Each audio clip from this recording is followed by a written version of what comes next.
오늘 로마서 6장을 공부할 텐데요. 그 6장의 내용이 아주 자세히 살펴 따져가면서 공부해야 될 내용이에요. 그래서 먼저 본문을 다 읽지 않고 그냥 한 단어 한 단어, 한 구절 한 구절 읽으면서 설명하면서 그렇게 가겠습니다. 6장 1절 보겠습니다. 오늘 14절까지 공부하도록 하겠습니다. 그런즉 우리가 무슨 말 하리요? 은혜를 더하게 하려고 죄에 거하겠느뇨? 예, 바울이 여기서 자기 자신의 질문이 아니고 이렇게 질문하는 사람들이 그 당시 꽤 있었던 것 같아요. 바울의 복음을 오해해서. 그래서 바울이 그 있음직한 반론을 자기 말로 먼저 이야기하고 그 반론에 대해 답하는 형식으로 이제 이 내용을 설명해 갑니다. 그런데 은혜를 더하게 하려고 죄에 거하겠느뇨? 라는 질문이 왜 나오는 것인가? 그 앞에 5장 20절과 21절 보세요. 율법이 가입한 것은 범죄를 더하게 하려 함이라. 그러나 죄가 더한 곳에 은혜가 더욱 넘쳤나니 이는 죄가 사망 안에서 왕노릇한 것 같이 은혜도 또한 의로 말미암아 왕노릇하여 우리 주 예수 그리스도로 말미암아 영생에 이르게 하려 함이니라. 여기 율법이 오고 그 다음에 율법이 온 결과로 범죄가 더해집니다. 그리고 그 결과로 또 은혜가 더해진다. 이런 이야기들이 나왔기 때문에 이 질문이 나오는 거예요. 율법이 오기 전에도 죄가 세상에 있었다. 로마서 그 5장 그 앞부분 12절에서 12, 13절에서 바울이 그렇게 말했죠. 율법이 오기 전에도 죄가 세상에 있었습니다. 그러다가 율법이 왔어요. 율법이 왔다는 말은 하나님께서 모세에게 시내산에서 율법을 주신 그 사건을 가리킵니다. 그러면 여러분 어떻게 생각하십니까?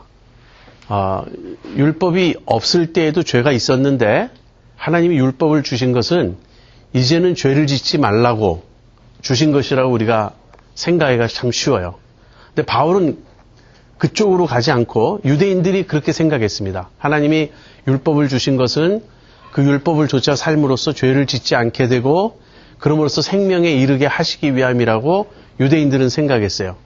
그런데 바울 자신도 한때는 그러한 유대인들의 율법관을 가지고 있었지만 이제 그리스도를 만나고 복음을 깨닫고 나서는 전혀 다른 방향으로 이해하게 되었어요.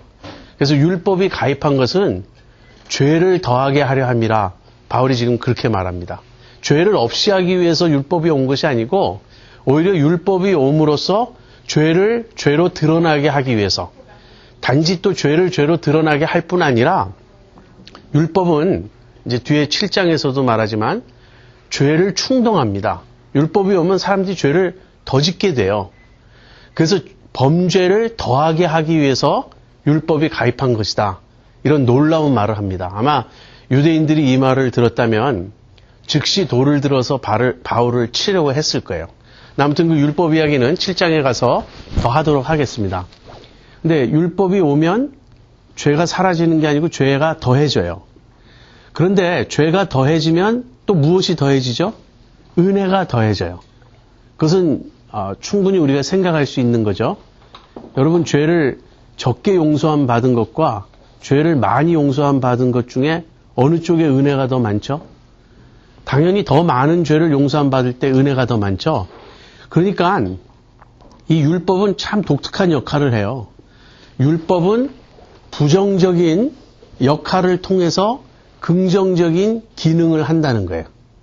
율법이 부정적인 역할을 한다는 것은 죄를 없이 하는 게 아니고 죄를 더 많이 짓게 하고 죄를 심히 죄되게 해요. 이것은 부정적인 것이죠. 그런데 그렇게 함으로써 사람들이 그리스도에게로 오게 만들고 그리스도 안에서 더 큰 은혜를 누리게 한다는 거예요. 이것이 복음의 아주 역설적인 진리입니다. 또 그 율법의 역설적 기능이에요.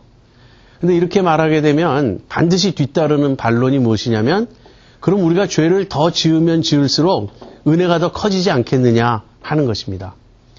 로이드 존스 목사님은 이렇게 설명을 하셨어요.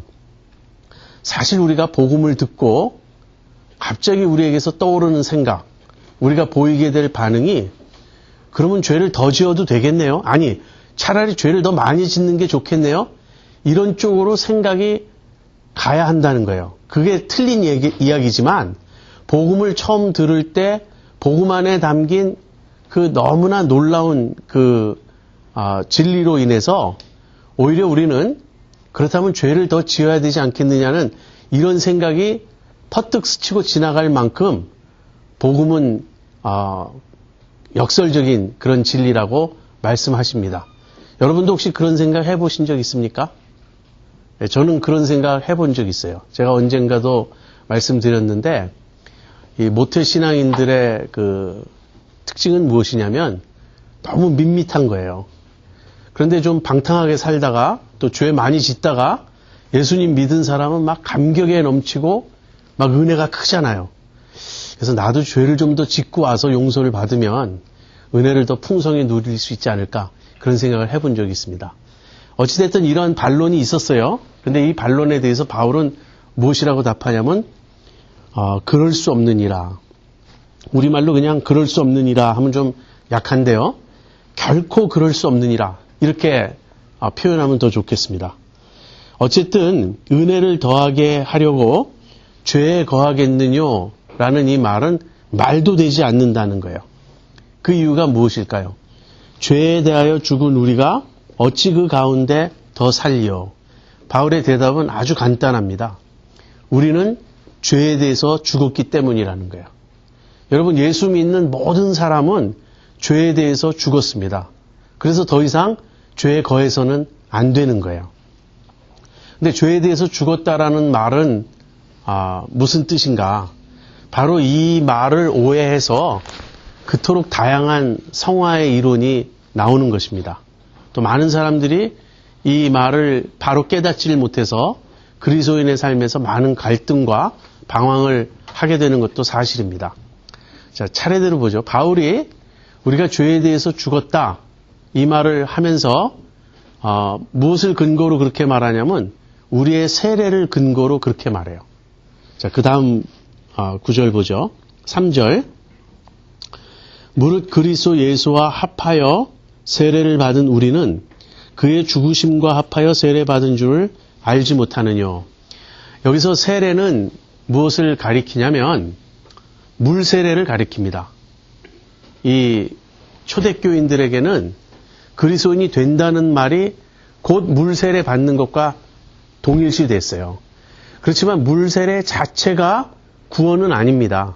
물 세례는 내적으로 우리가 거듭난 것, 우리가 회심한 것, 우리가 내적으로 구원받은 것을 외적으로 표현하는 의식이죠. 다시 말하면 성령으로 세례받은 사람들이 다시 물로 세례를 받는다는 거예요. 그래서 여기서 세례라는 말은 그 말 자체만으로는 물 세례를 가리키지만 무엇을 포함시켜야 되냐면 우리의 회심 사건 전체를 포함시켜야 돼요. 우리가 예수님을 믿고 거듭났고 회심했기 때문에 이 세례를 받은 만큼 그래서 우리가 회심한 그 사건을 바울은 지금 염두에 두고 있는 것입니다. 회심한 사람들은 그 결과 세례를 받아요. 근데 세례가 무엇을 보여주냐면 우리가 그리스도와 연합했다는 그 사실을 보여주는 거예요. 그것이 세례의 의식입니다. 근데 세례는 우리가 그리스도와 연합한 것을 보여주는데 그리스도와 우리가 어떻게 연합했는가? 그리스도와 아주 전체적으로 연합한 것이에요. 일부분이 연합한 것이 아니고 그리스도와 전체적으로 연합한 것입니다. 그래서 이런 식이에요. 그리스도의 죽으심이 나의 죽으심이 되고 그리스도의 장사되심이 나의 장사됨이 되고 그리스도의 부활이 나의 부활이 된다는 거예요. 다시 말해서 회심하고 예수님을 믿고 그래서 성령으로 세례를 받고 그 결과 물 세례를 받은 우리들은 그 물 세례가 상징하는 바 그리스도와 연합된 자들이다 하는 것입니다.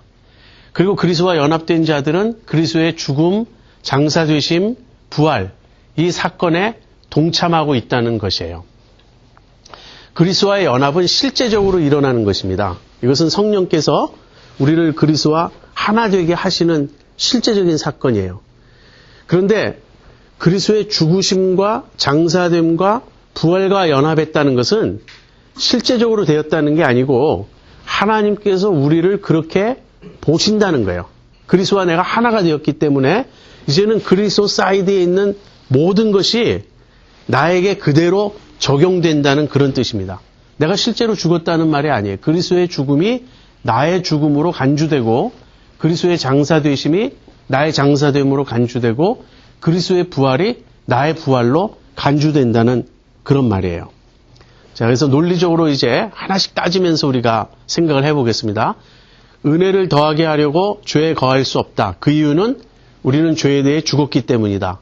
그리고 우리가 죄에 대해서 죽게 된 것은 세례를 통하여 그리스도와 연합함으로 말미암음이다. 이거예요. 여기까지 따라오셨죠? 자, 그러면 4절 보겠습니다.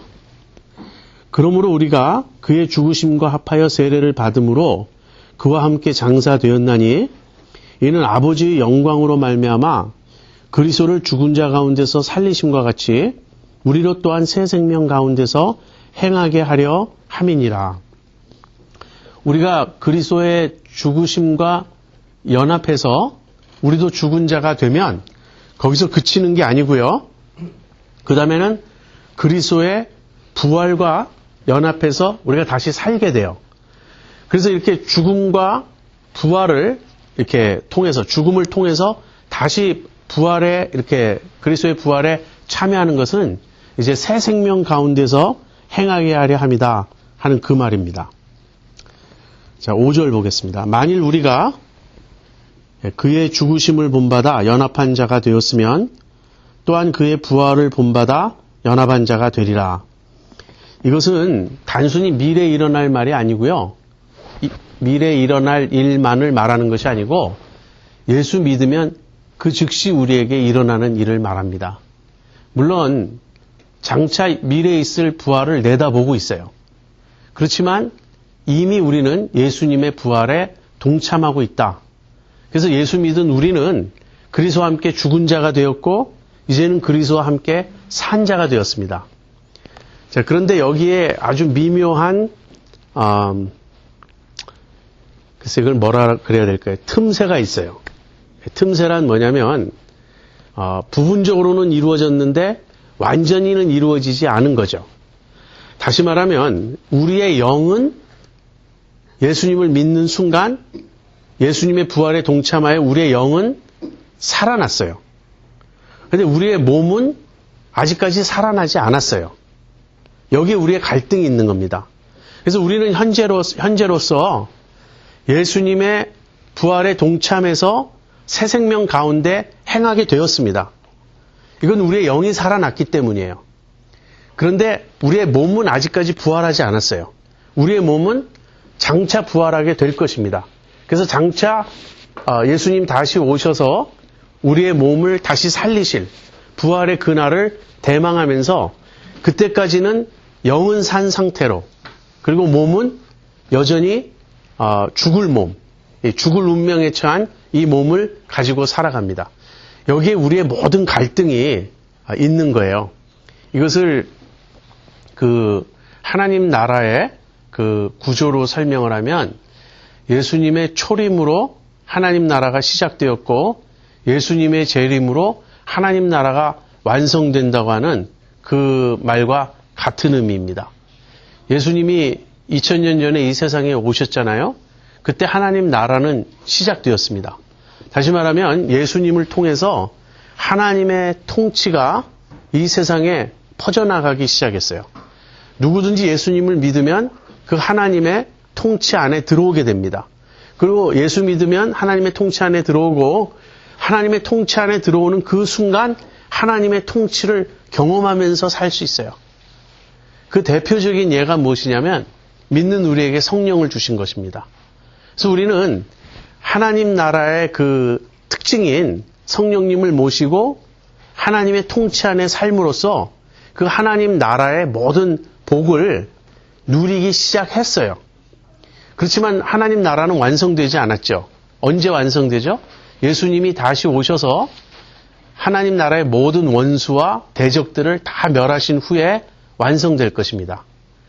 그때 하나님 나라의 완성과 우리 몸의 부활이 같이 가고 우리의 구원의 완성이 같이 가요. 그래서 우리들 신자들 개개인의 구원은 이 하나님 나라의 구조와 동일한 구조를 가지고 있습니다. 자, 우리가 예수님을 믿었어요.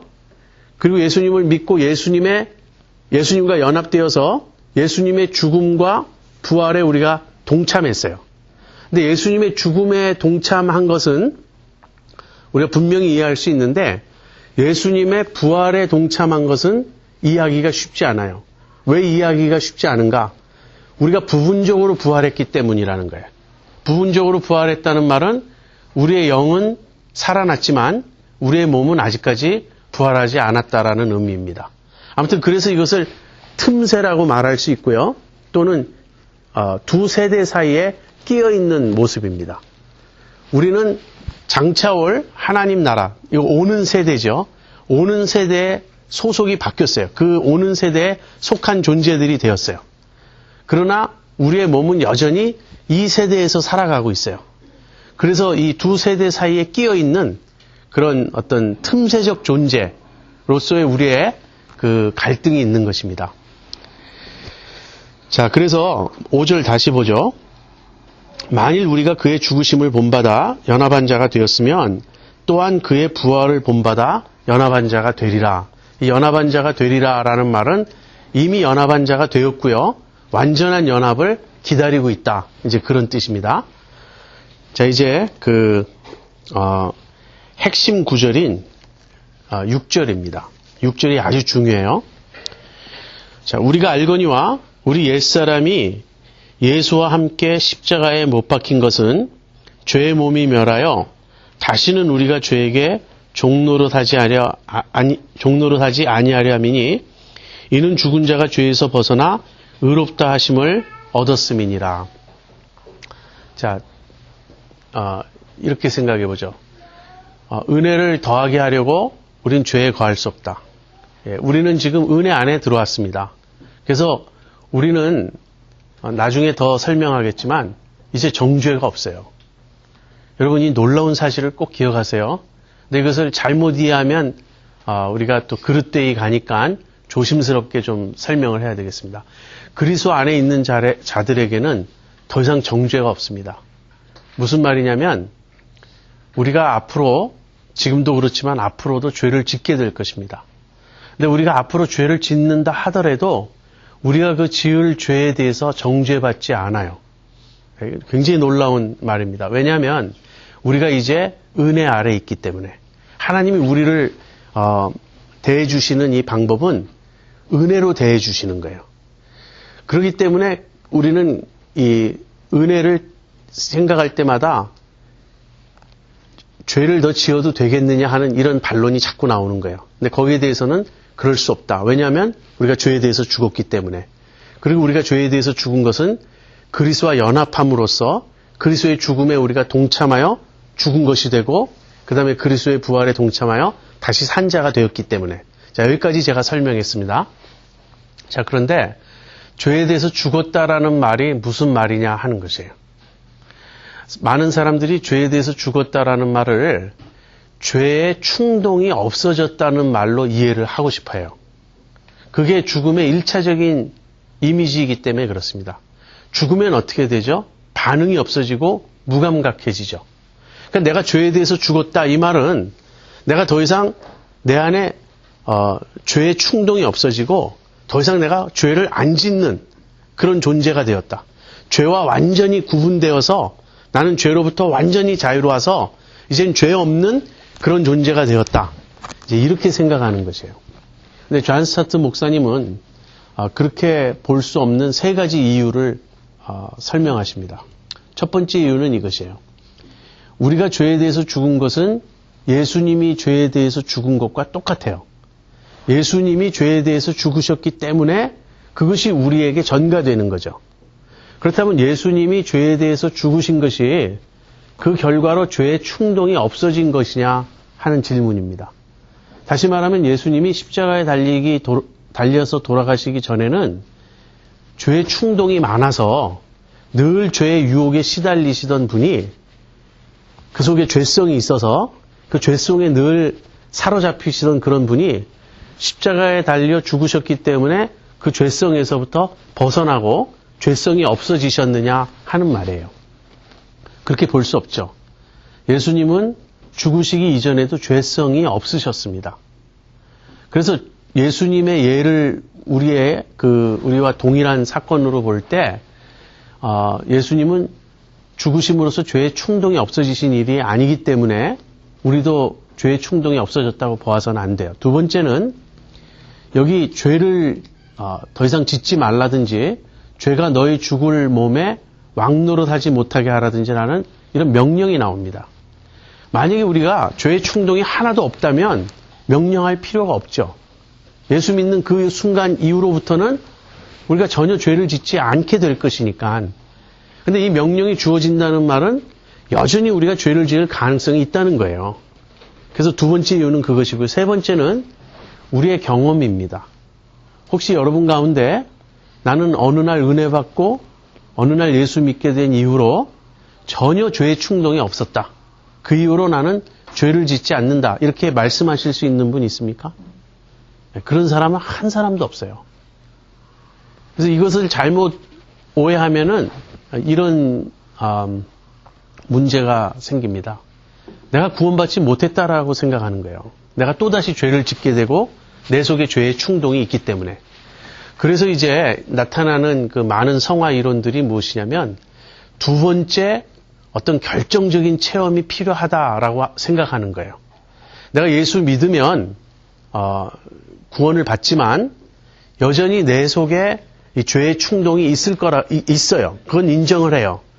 그런데 성령 세례를 나중에 받든지 어떤 큰 은혜의 체험을 하든지 어떤 그 깨달음을 통해서든지 아무튼 두 번째 진짜로 죄에 대해서 죽는 사건이 일어나야 한다고 생각하는 거예요.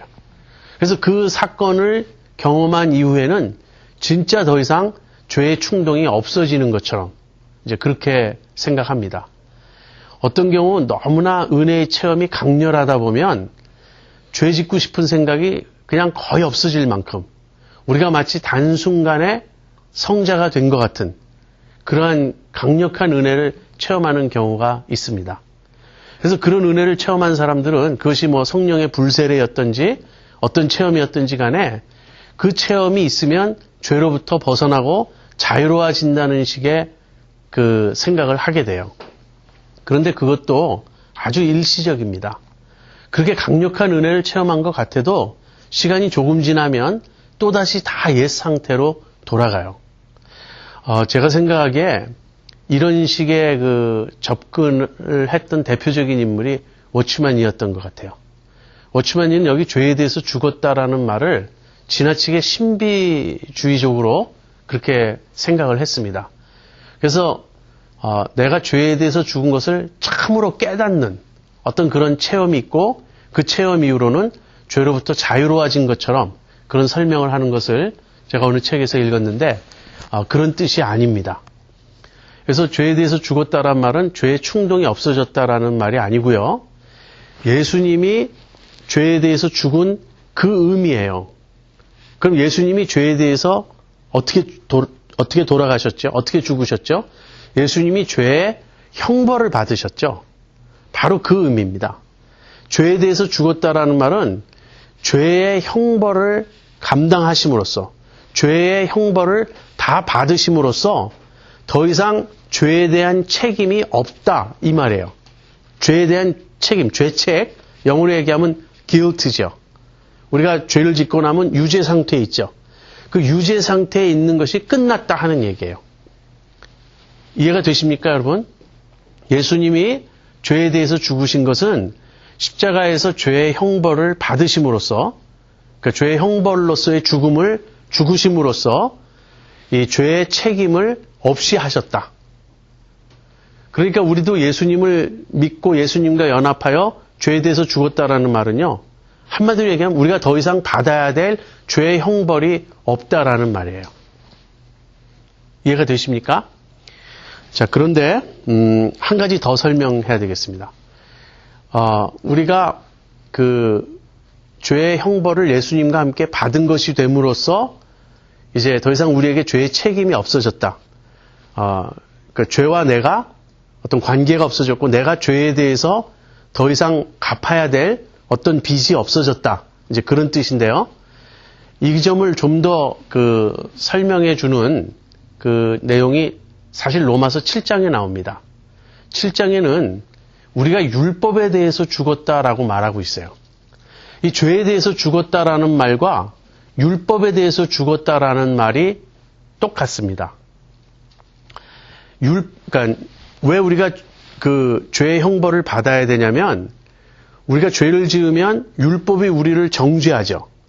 그리고 율법이 우리를 정죄하면서 우리에게 형벌을 부과해요. 그것을 율법의 저주라고 말합니다.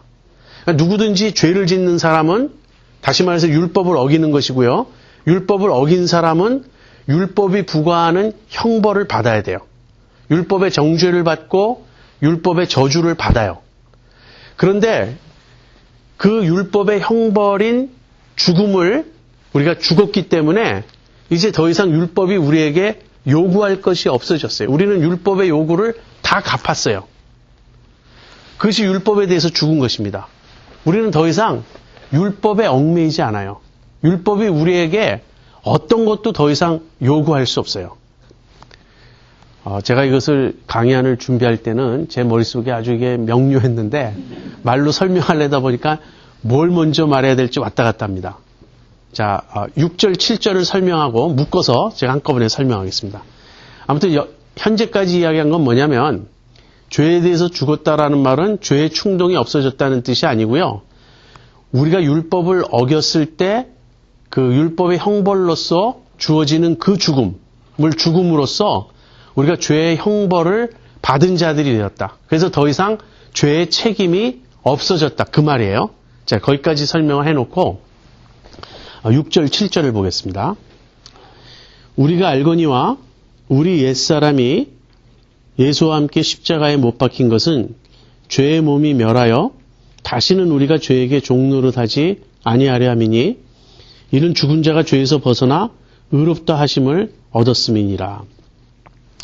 자, 여기 우리 옛사람이 예수와 함께 십자가에 못 박힌 것은 이게 무슨 말이죠?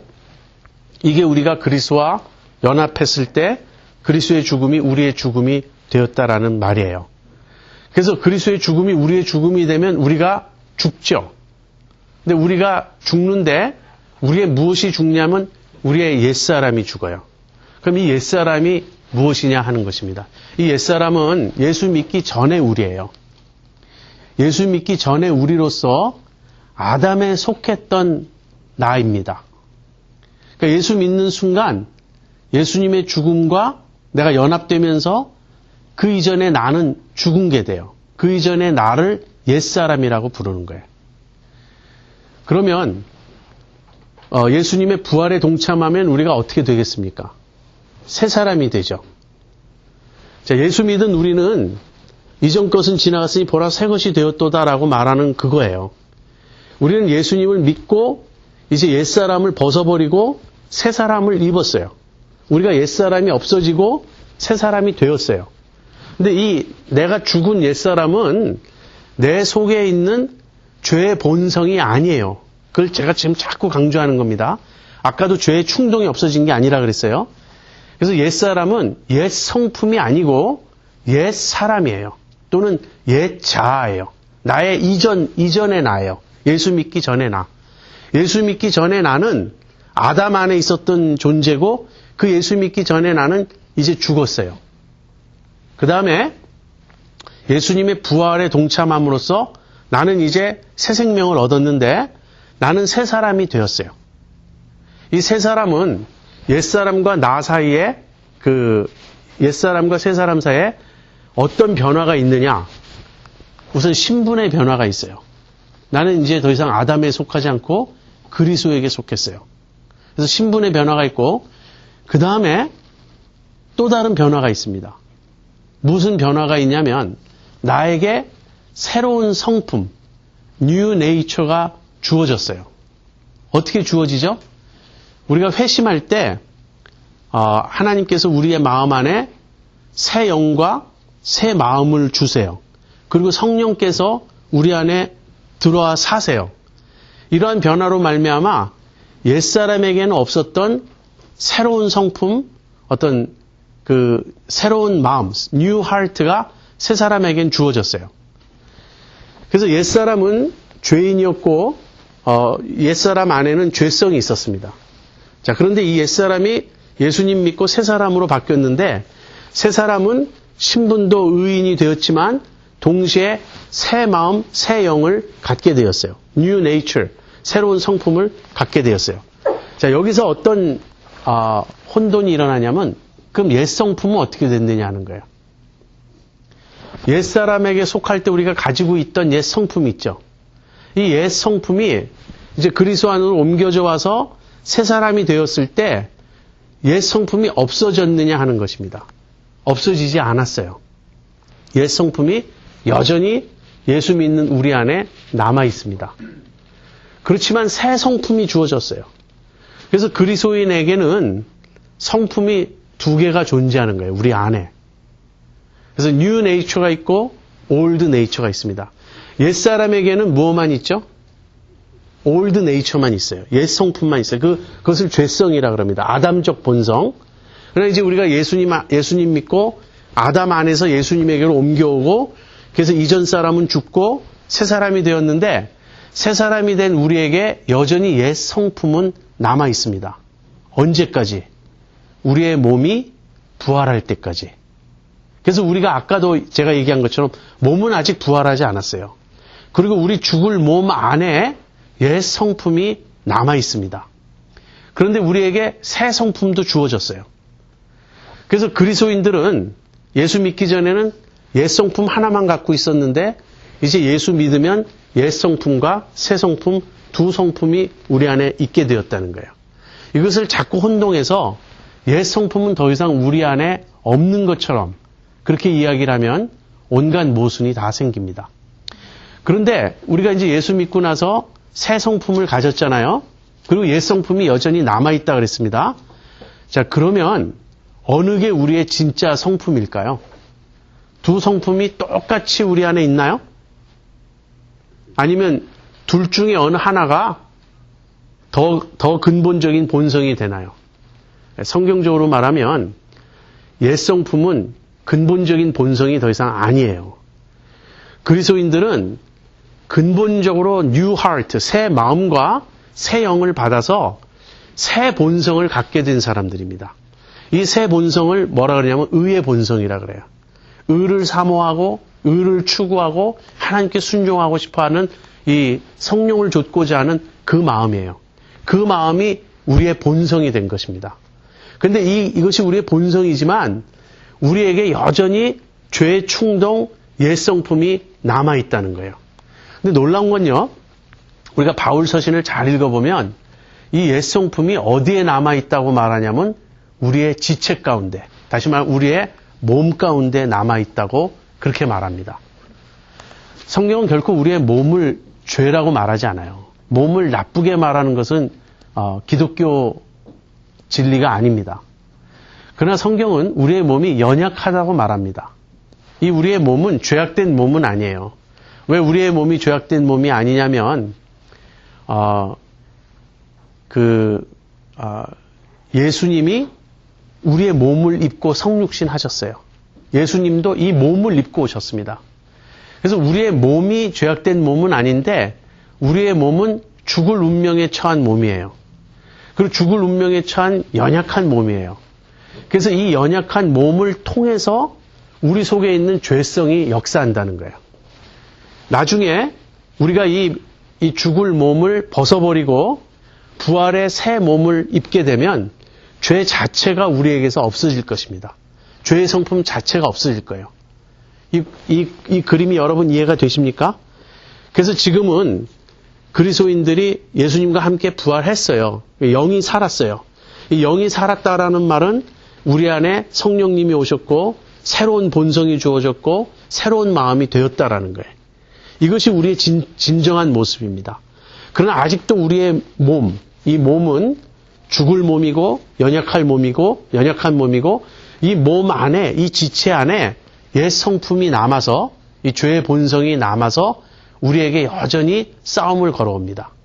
우리가 그래서 이 싸움을 믿음으로 승리하지 않으면 우리는 자꾸 육신에게 져요.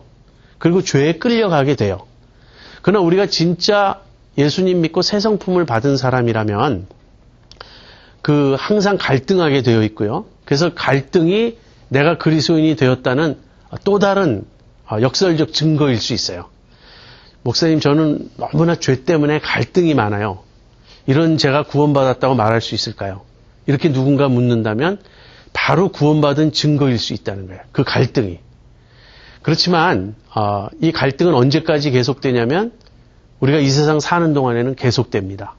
이제 이런 이야기는 지금 7장과 8장을 미리 좀 제가 앞당겨서 지금 설명하고 있는 그런 셈인데요. 다시 6절로 가겠습니다. 우리가 알거니와 우리 옛사람이 예수와 함께 십자가에 못 박힌 것은, 자, 요 구절을 이해하기 위해서 제가 지금 많은 말을 한 겁니다. 죄의 몸이 멸하여 다시는 우리가 죄에게 종노릇하지 아니하려 함이니. 죄의 몸이 멸하여.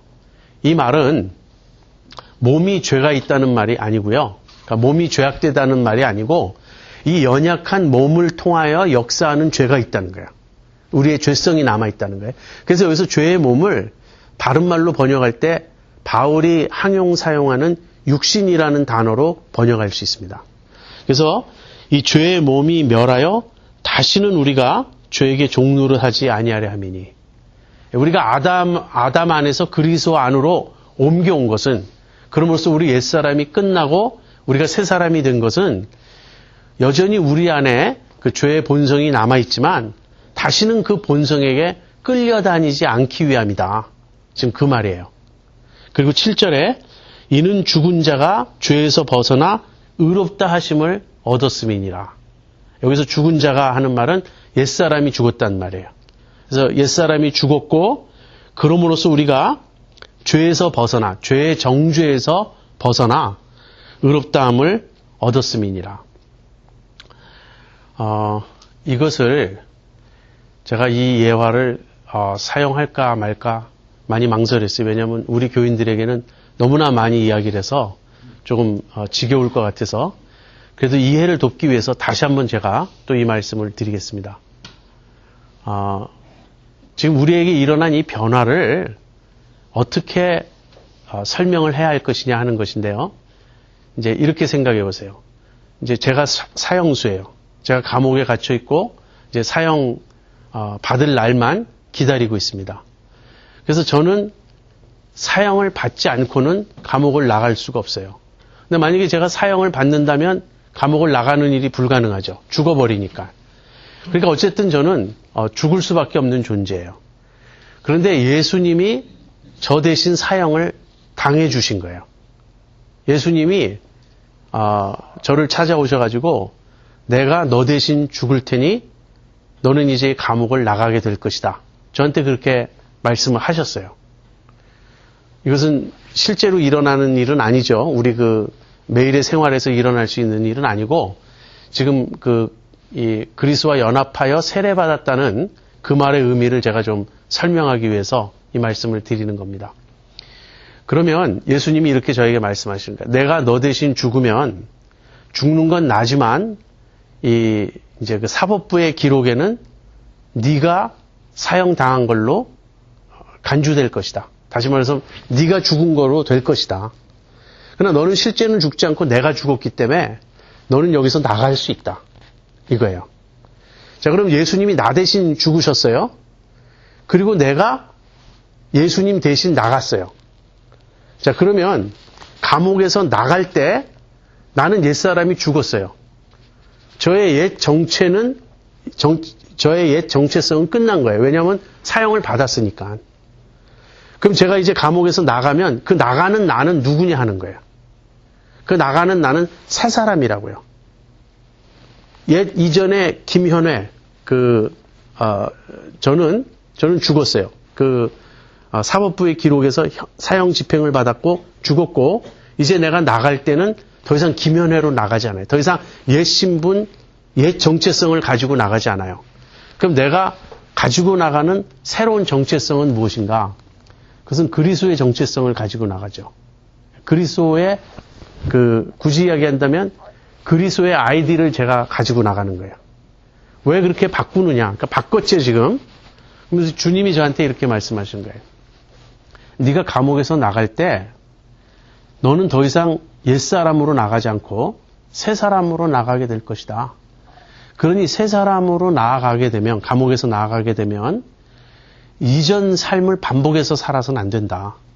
이전의 삶을 반복해서 또다시 살라고 너를 감옥에서 내주는 것은 아니다. 지금 그 말 하는 거예요. 우리 옛사람이 십자가에 못 박혀 죽은 것은 죄의 몸이 멸하여 다시는 우리가 죄에게 종노를 하지 아니하려 합니다. 이 말은 뭐냐면 이전의 삶으로 되돌아가서는 안 된다는 거예요.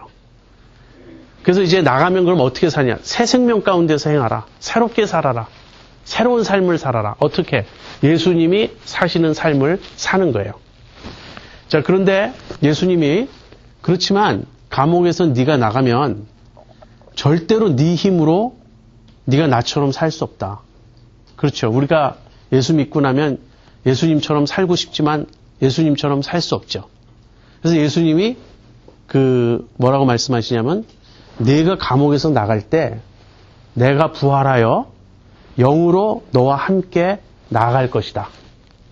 내가 너에게 새로운 생명을 주고 새로운 능력을 주고 내가 영으로 너와 함께 감옥에서 나갈 것이다. 이렇게 말씀하셨어요. 자, 그러면 감옥에서 나가는 저는 어떤 존재냐 이거예요. 첫째, 저는 신분이 전혀 새로운 존재가 되었습니다. 이전에 옛사람은 난 죽었어요. 제가 이제 나갈 때는 새로운 신분, 새로운 정체성을 가지고 나가요. 그렇지만 나의 옛 성품은 여전히 남아있다고요. 감옥에서 제가 나갈 때 이전에 제 옛 성품은 남아있어요. 그렇지만 또 동시에 부활하신 주님이 영으로 내 속에 들어오셔서 사시겠다고 하셨기 때문에 저는 또 새로운 new nature, 새로운 성품을 가지고 나가게 된 거예요. 이해가 되십니까, 지금? 그런 변화가?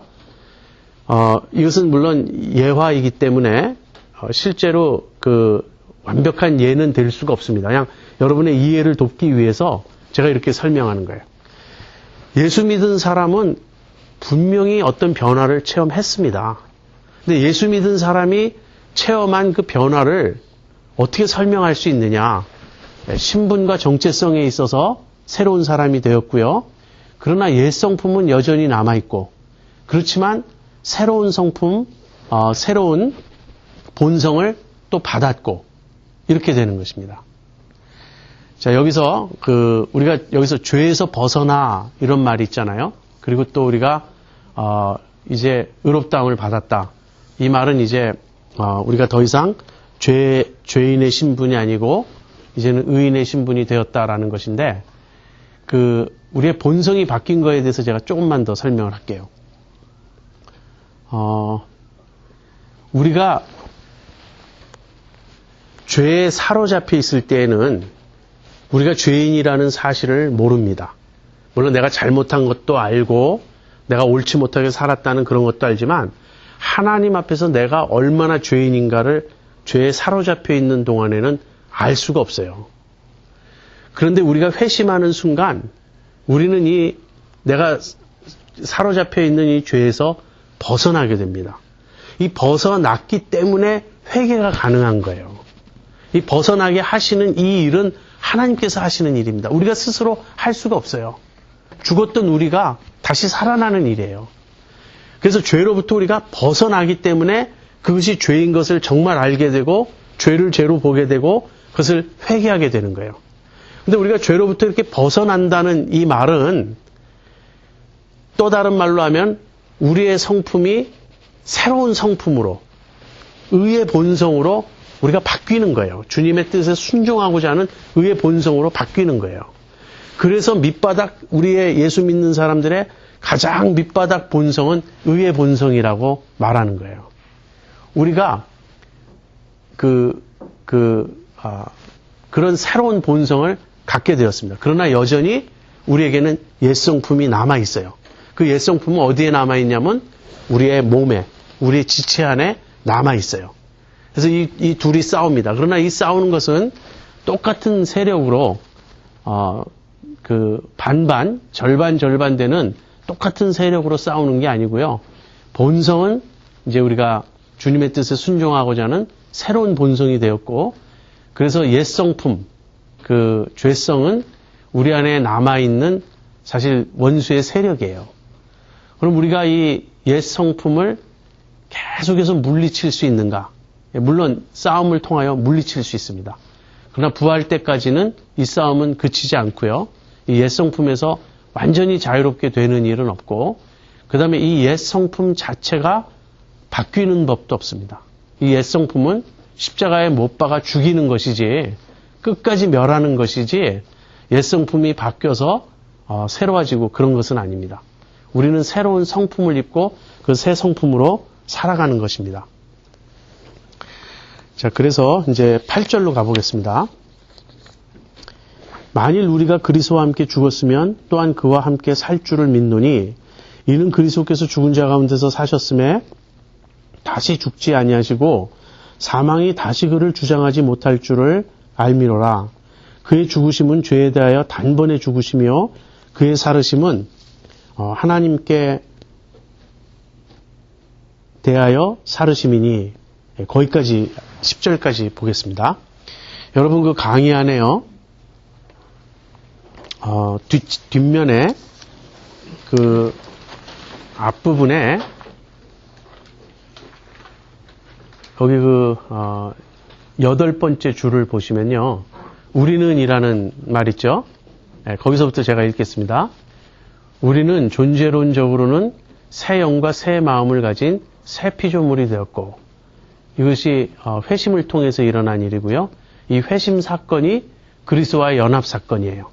그래서 우리는 존재 자체가 새로워졌어요. 새 영과 새 마음을 가진 새 피조물이 되었고, 그 다음 법적으로는 죄인에서 의인이 되었다. 이것을 칭의라 그럽니다.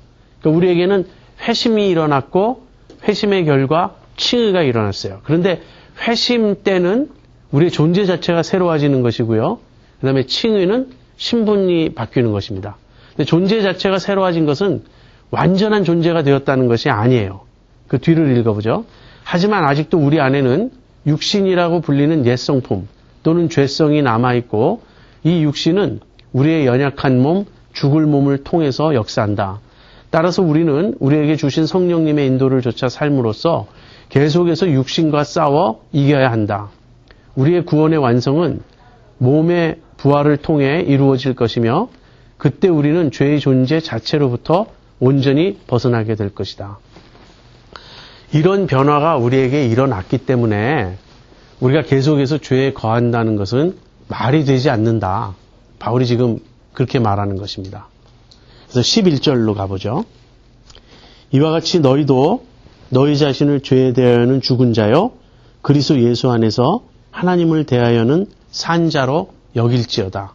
여기 여기라는 말은 곧 믿으라는 말입니다. 이렇게 된 것을 믿으라.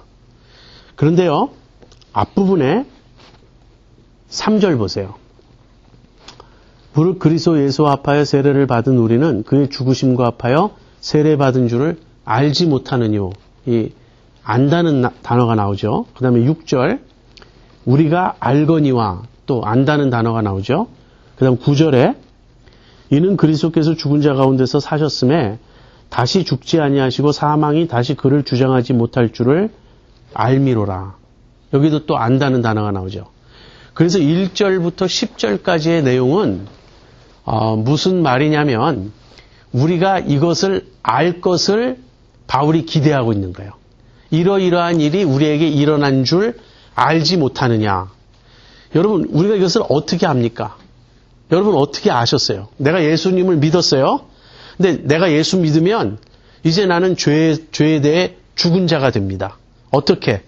내가 예수님을 믿을 때 그리스도와 연합한 것이 되고, 그래서 그리스도의 죽음이 내 죽음이 되고 그리스도의 부활이 나의 부활이 되기 때문에, 그래서 내가 죄에 대해서 죽었고 나는 그리스도와 연합했고, 그래서 이제는 더 이상 제가 옛사람이 아니고 옛사람은 이미 죽었고 내가 새 사람이 되었고, 내가 새 사람이 된 것은 이 내 안에 남아있는 죄성을 다시는 그 죄성대로 살지 않고 정말 새롭게 새 생명 가운데 살게 하기 위함이다. 이런 말들이 이제 쭉 나왔어요. 이것이 나에게 이루어진 줄 알지 못하느냐? 바울이 지금 이렇게 묻는 거예요. 여러분 이걸 어떻게 알죠? 대답은 이것입니다. 이것이 복음인 거예요. 이것은 우리가 들어서 아는 것입니다. 하나님께서 우리에게 이렇다라고 선언해 주셨기 때문에 아는 거예요. 이것은 경험적으로 아는 것이 아닙니다. 그래서 자꾸 내가 죄에 대해서 죽었다라는 말을 경험적으로 알려고 하기 때문에 우리에게 온갖 문제가 일어나요. 여러분 내가 예수님 믿고 나면 내가 하나님의 자녀가 되었어요. 그런데 하나님의 자녀가 되었다라는 것을 내가 어떻게 알죠? 하나님이 그렇다라고 선언해 주시니까 아는 거예요. 내가 죄에 대해서 죽은 것, 죄와 더 이상 관계가 없는, 죄가 더 이상 나에게 아무것도 요구할 수 없는 죄의 책임을 다 벗어버린 자유로운 존재가 되었다라는 걸 어떻게 알죠? 하나님께서 그리스도의 죽음이 내 죽음으로 간주해 주시면서 나에게 그렇다라고 선언해 주셨기 때문에 아는 거예요. 그래서 이것은 우리가 배워서 아는 것이고 복음을 통해 들어서 아는 것입니다. 이것이 예수 믿을 때 우리에게 하나님께서 적용시켜 주신 일들이에요. 이게 복음인 것입니다. 그래서 이제 우리가 이걸 들었기 때문에 이제는 우리가 어떻게 해야 되죠? 그렇게 여기라는 거예요. 그러므로 너희는 이제 너희 자신을 죄에 대하여는 죽은 자요, 하나님께 대하여는 산 자로 여길지어다. 여러분, 우리의 그 경험과 우리 안에 있는 어떤 그 감정적인 그런 충동 또는 나의 어떤 자연스러운 습관 이런 걸 쫓아가면 이렇게 살 수가 없어요. 자연스러운 습관을 쫓아가면 내 속에 계속 죄성이 강하게 역사하는 걸 느끼고요. 내가 죄에 대해서 죽기는커녕 너무나 죄에 대해서 제가 생생하게 살아있고 그 다음에 내가 그리스도와 연합했는지 연합하지 않았는지 어떻게 느낌으로 어떻게 압니까? 그런 것이 아니에요. 이거는 경험적으로 알라는 것이 아니고 복음을 듣고 믿음으로 알아야 된다는 거예요. 물론 우리가 믿음으로 이 사실을 받아들일 때 실제 우리 안에서 역사하는 새로운 생명과 그 성령님의 그 능력과 은혜와 이런 걸 맛볼 수는 있습니다. 그러나 그것은 뒤따라오는 경험이지 처음부터 그걸 경험해서 내가 아는 게 아니에요. 그래서 이제 중요한 진리는 나에게 일어난 일을 알아야 된다. 나에게 일어난 일은 내가 죄에 대해서 죽었고 이제는 하나님께 대하여 산 자가 되었다. 예수님을 믿음으로써 예수님과 연합함으로써. 그렇다면 이제 어떻게 해야 됩니까? 이제 12절부터 14절까지 이것은 이제 구체적으로 우리가 행해야 될 모습을 말하고 있어요. 그러므로 너희는 죄로 너희 죽을 몸에 왕노릇하지 못하게 하여 몸의 사욕을 순종치 말고 또한 너희 지체를 불의의 병기로 죄에게 드리지 말고 오직 너희 자신을 죽은 자 가운데서 다시 산 자같이 하나님께 드리며 너희 지체를 의의 병기로 하나님께 드리라. 그러니까 이제는 옛 성품을 조차 살지 말라는 거예요. 그래서 죄의 종노릇 하지 말고 죄가 우리 몸에 왕노릇 하지 못하게 하라. 이 말은 할 수 있다는 말입니까? 할 수 없다는 말입니까? 죄가 왕노릇 할 수 있어요. 그래서 예수 믿는 사람도 죄에 빠질 수가 있고요. 죄에 사로잡힐 수가 있고 그래요. 그러나 그렇게 하지 말라는 거예요. 왜? 이제는 우리가 죄의 영역에서 벗어나 의의 영역으로 들어왔기 때문에 아담에서 벗어나 그리스도 안으로 들어왔기 때문에 그래서 몸의 사욕을 순종치 말고 이 몸의 사욕은 무엇이죠?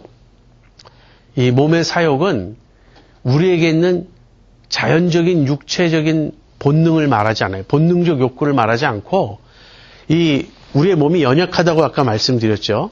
그래서 우리의 연약한 몸을 통해서 죄가 역사하는 모습입니다.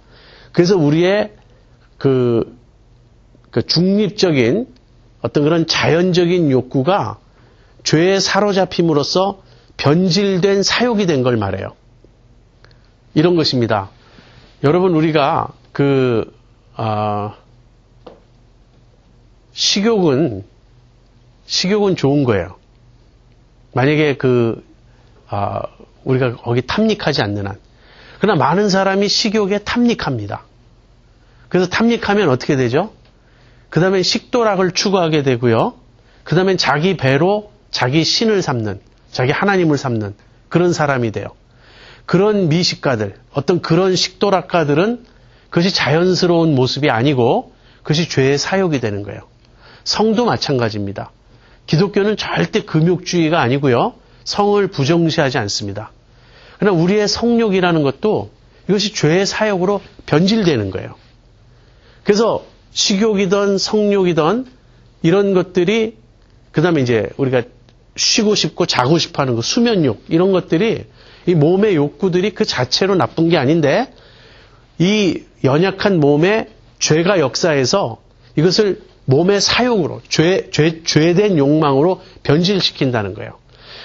여러분 우리에게 질투심이라든지 어떤 그런 것도 우리에게 어떤 보호 본능이 있지 않습니까? 사람은 자기 생명을 자기가 지키고자 하는 보호 본능이 있어요. 그러나 나의 보호 본능과 내가 나 자신을 지키고자 하는 그 마음과 그 다음에 다른 사람을 보호하기 위해서 내가 기꺼이 희생해야 되는 사랑의 마음 사이에 갈등이 일어나죠. 둘 다 살 수 있으면 참 좋은데 둘 중에 하나가 죽을 수밖에 없어요. 그럴 때 우리가 하나님 뜻대로 순종하는 길은 내가 희생하고 남을 살리는 길일 거예요. 그것이 사랑이에요. 그러나 우리의 몸이 연약하기 때문에 그 몸의 그 자연스러운 보호 본능도 죄가 변질시켜서 지극히 이기적이고 자기중심적인 존재로 만든다는 거예요. 그래서 이 모든 것이 언제 이 갈등에서 우리가 벗어나고 언제 해방될 수 있냐면 우리 몸에 부활 때 그것이 일어날 것입니다. 그때까지는 싸워야 돼요. 그래서 한편으로는 나의 몸을 죄에게 또는 불의의 병기로 들이지 말아야 돼요. 그 유혹이 있습니까? 없습니까? 그 유혹이 굉장히 강하다고요. 사실 우리의 영적 훈련이라는 것은 바로 이 몸을 쳐서 복종시키는 훈련이에요. 우리가 이 몸의 연약함을 통해서 역사하는 이 죄악된 본성에 매번 지고 거기에 쫓아갔던 그런 습관이 우리 몸에 이렇게 남아 있어요. 근데 이제는 거기에 항거를 해서 이제는 거꾸로 어떻게 하냐면 우리 몸을 의의 병기로 거룩함에 하나님께 드려야 돼요. 하나님께 드려서 거룩함에 이르러야 돼요. 그래서 성화는 다른 말로 얘기하면요. 몸의 싸움입니다. 내 몸을 어떻게 쓸 것인가 하는 그 몸에서 일어나는 일들이에요. 그래서 이 몸 이야기가 나중에 이제 12장 1, 2절에 가서 보면 너희 몸을 거룩한 산제사로 드리라는 그 명령으로 이어지고 있죠. 자, 마지막 14절. 죄가 너희를 주관치 못하리니 이는 너희가 법 아래 있지 아니하고 은혜 아래 있음이니라. 예. 이것이 결론인데 이미 아까 말씀드린 것입니다. 죄가 더 이상 나에게 어떤 것도 요구할 수가 없고요. 나에게 권세를 부릴 수가 없어요. 이 말은 내 안에 죄의 충동이 없어졌다는 말이 아니라 그랬어요. 그것이 아니고 죄가 나에게 죄의 책임을 물어서 그러니까 나의 죄책을 가지고 나를 좌지우지할 수 없어요. 왜 그렇죠? 내가 예수님과 함께 죄의 형벌을 받았고 그래서 죄에 대해서 죽었기 때문에 그래서 율법이 정죄하고 율법이 부과한 모든 형벌을 내가 받았기 때문에 이제 더 이상 제가 법 아래에 있지 않습니다. 그리고 저는 이제 은혜 아래에 있어요. 내가 은혜 아래에 있기 때문에 더 이상 죄는 나를 주관할 수가 없고 나를 좌지우지할 수 없습니다. 이게 굉장히 어려운 말이에요. 제가 나중에 로마서 그 8장에서 조금 더 설명하겠는데요. 우리는 더 이상 죄를 지어도 그 죄가 되지 않아요. 우리의 문제는 또다시 우리 앞에 율법이 있고 그 율법을 예수 믿기 전에 모든 죄는 용서함 받았지만 예수 믿은 이후에는 또다시 우리 앞에 율법이 있고 그 율법을 지키면 내가 의롭지만 율법을 못 지키면 또다시 죄인이 되고 하는 게 아닙니다. 우리가 율법을 범하면 죄죠. 그렇지만 그 죄를 더 이상 우리에게 죄로 정하지 않아요. 더 이상 정죄하지 않아요. 왜 그렇죠? 우리가 그 죄의 형벌을 이미 받았기 때문에. 이것을 일사부재리의 원칙이라 그러죠.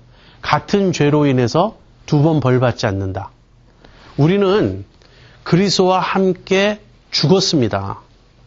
그리고 우리가 그리스도와 함께 죽음으로써 죄의 형벌을 이미 다 받았어요. 여러분과 제가 죄의 형벌을 다 받았어요. 사법부의 기록에 보면 여러분과 제가 사형당했다고요. 내 죄로.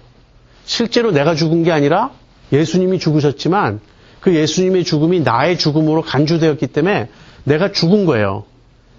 그래서 내가 또 죄를 지으면 그 죄에 대해서 나에게 더 추가로 내릴 형벌이 없어요. 이미 내가 죄를 다 받았기 때문에. 그래서 죄가 나를 주관할 수 없습니다. 이제 그러면 또 이런 질문이 반복되겠죠. 그럼 아주 잘 됐다고. 죄 계속 지어도 되지 않겠냐고. 그럼 거기에 대한 대답은 이거예요. 이미 우리는 옛사람이 아니라고. 거기서 벗어나 새 사람이 되었다고.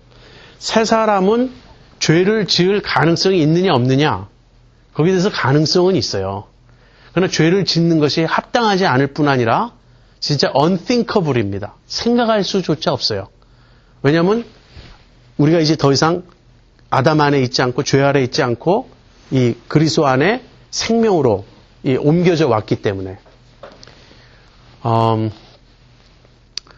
제가 설명하고 나서 흡족하지가 않아서 자꾸 또 말하고 또 말합니다. 그 마르틴 루터가 이제 어느 집에 살 때 이건 누가 지어낸 얘기임에 틀림없어요. 근데 설교 예화에서 제가 들은 건데 사실 저는 설교 예화들 잘 믿지 않아요. 이거 틀림없이 지어낸 얘기일 것이다. 저는 그렇게 생각합니다. 그러나 이해를 돕기 위해서 어떤 사람이 와서 여기 루터 선생님 집입니까? 루터 선생님 계십니까? 그랬더니 이렇게 대답했다는 거예요. 루터는 죽었습니다. 그는 더 이상 여기 살지 않습니다. 무슨 말인지 아시겠죠? 루터 자신이 지금 죽고 없어졌다는 얘기가 아니에요. 루터는 자기가 그리스도를 믿었기 때문에 옛사람 루터는 더 이상 없다는 거예요. 나는 그리스도 안에 나는 새 사람이 되었다라는 거예요. 근데 그리스도 안에 새 사람 된 이 새 사람은 두 가지 면에서 새롭다 그랬죠. 기억하십니까? 첫 번째는 신분이 새로워요. 완전히 새로운 정체성, 완전히 새로운 신분을 가지고 있어요. 사실 이런 식이에요. 미국에서는 결혼하면 아내가 남편의 성을 따라가죠. 그래서 성이 바뀌죠. 이것이 우리가 예수님 믿으면 우리는 예수님의 신부라고 성경에서 말하니까 우리의 신분이 예수님의 라스네임으로 우리가 미시스 뭐로 이렇게 바뀌듯이 바뀐다고 생각해 보면 돼요.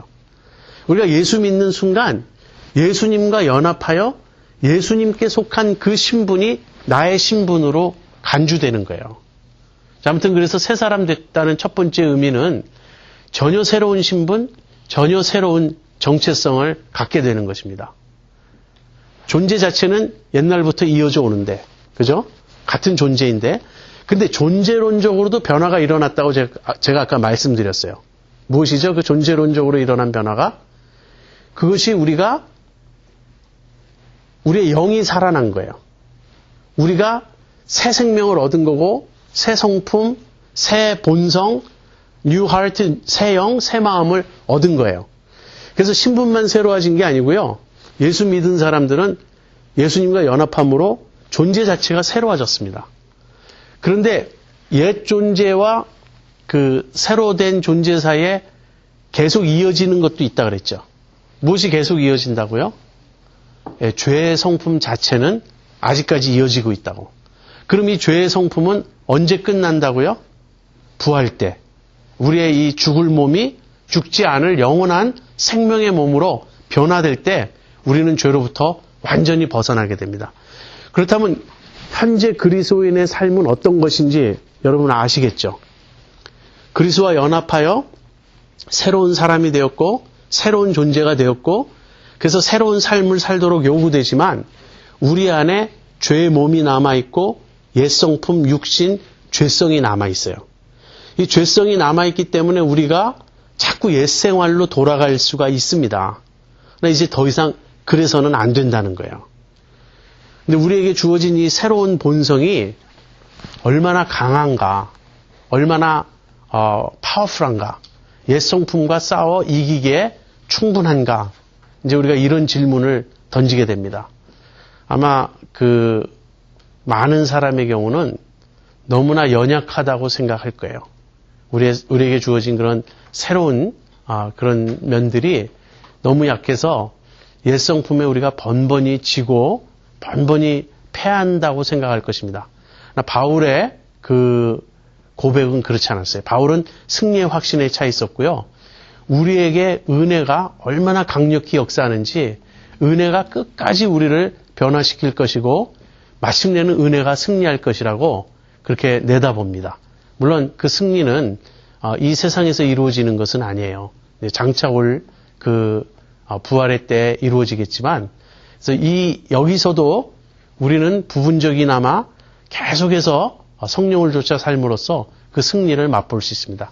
그 일을 위해서 우리가 해야 될 일은 무엇이냐면 두 가지라고 말씀드렸어요. 첫 번째는 믿음이에요. 여기라. 이와 같이 너희도 너희 자신을 죄에 대하여는 죽은 자요, 하나님께 대하여는 산 자로 여길지어다. 그럼 두 번째는 너희 몸을 의의 병기로 드리라. 그래서 거룩함에 이르라. 미흡하지만 마쳐야 되겠습니다. 기도하고 마치겠습니다.